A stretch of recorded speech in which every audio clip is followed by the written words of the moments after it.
Assalamualaikum warahmatullahi wabarakatuh. Perkenalkan, kami dari kelompok 5 yang beranggotakan Lia Meliawati dan saya sendiri Teguh Saputra. Kami di sini akan menjelaskan sedikit tentang akad jual beli. Pengertian akad mudharabah.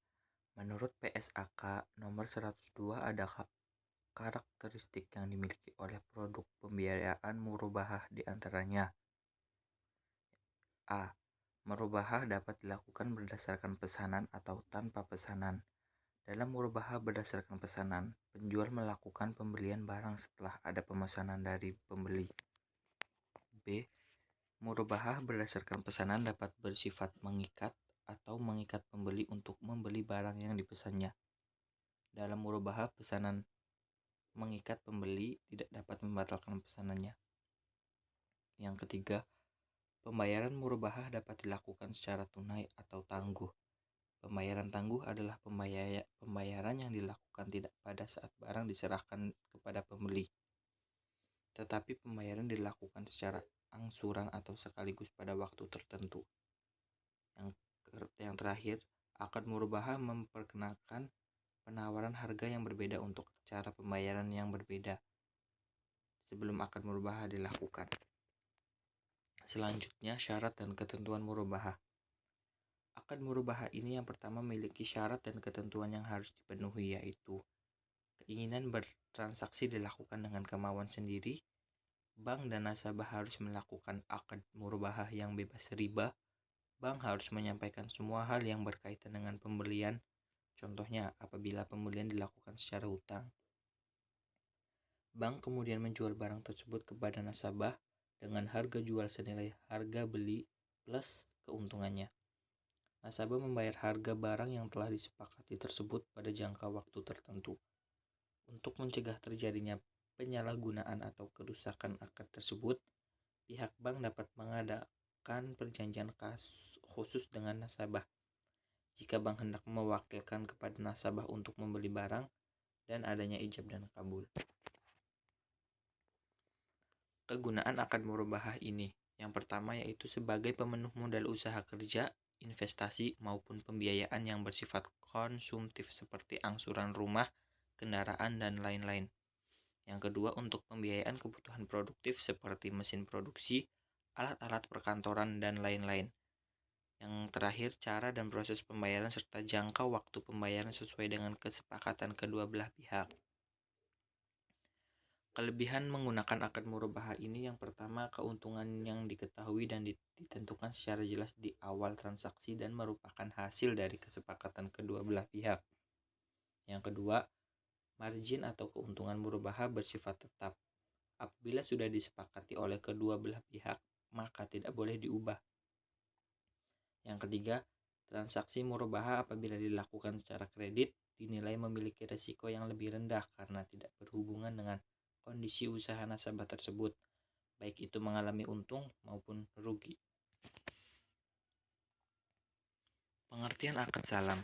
Salam adalah akad pembelian suatu barang dengan menyebut spesifikasi tertentu yang penghantarannya dilakukan di kemudian waktu dan pembayarannya di awal. Akad salam bermanfaat bagi penjual karena mereka menerima pembayaran di muka, dan ia juga bermanfaat bagi pembeli karena pada umumnya harga dengan akad salam lebih murah daripada harga dengan akad tunai. Rukun dan syarat salam ini yaitu: yang pertama, muslam atau pembeli dalam adalah pihak yang membutuhkan dan memesan barang. Yang kedua, muslam ilaih, penjual adalah pihak yang memasok barang pesanan. Yang ketiga, modal atau uang. Ada pula yang menyebutnya harga atau saman.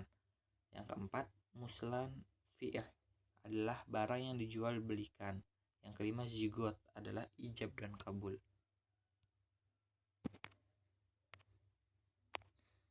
Syarat-syarat salam.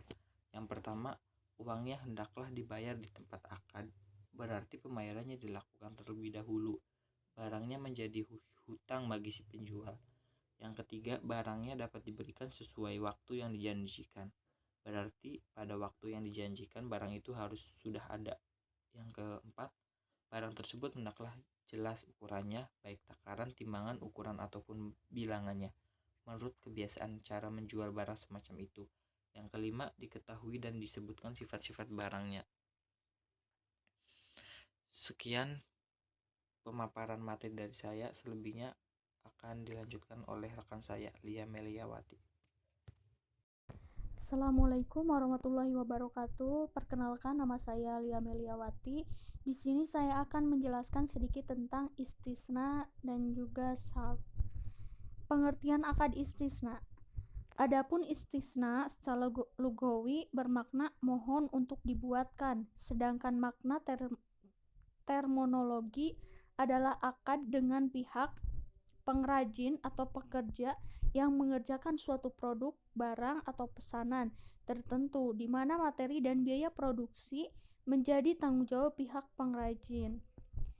Transaksi bai al-istisna merupakan kontrak penjualan secara antara pembeli dan pembuat barang. Dalam kontrak ini, pembuat barang menerima pesanan dari pembeli.